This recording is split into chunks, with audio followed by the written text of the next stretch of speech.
Oqma yo'llar.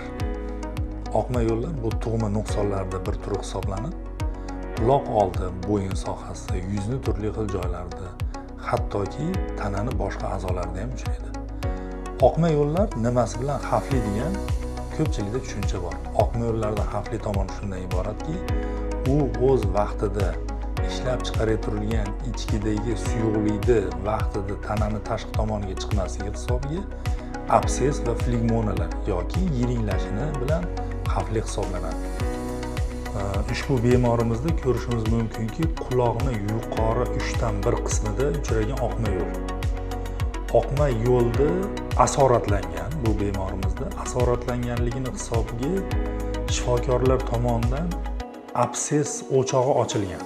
Abses o'chog'i ochilgan va 2 oy davomida bu davolangan. Davolangandan keyin bizga murojaat qilyapti bemor. Demak, birinchi o'rinda biz bemorni oqma yo'lini razmerini o'lchab olyapmiz. Butunlay bartaraf qildik, olib tashladik mana. Ko'rishimiz mumkin. Demak, biz avval o'lchab olganimiz hisobiga oqma yo'lda hamma qismini oldik va bemorimizni shunaqangi kichkinagina nafis chandiqcha qolyapti. Shu bilan bemorimizni butunlay oqma yo'l bartaraf etildi.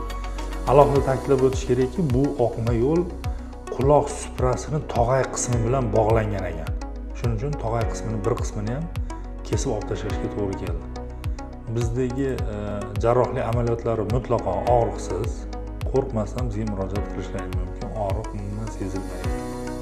Bunday holatlarda sizlar og'ir asoratlarga olib kelishidan avval vrachga murojaat qilishlaringizni va bu murojaatlaring natijasida og'riqsiz bo'lgan oqma yaralarni bartaraf etish operatsiyasini bajartirishlarini tavsiya qilamiz.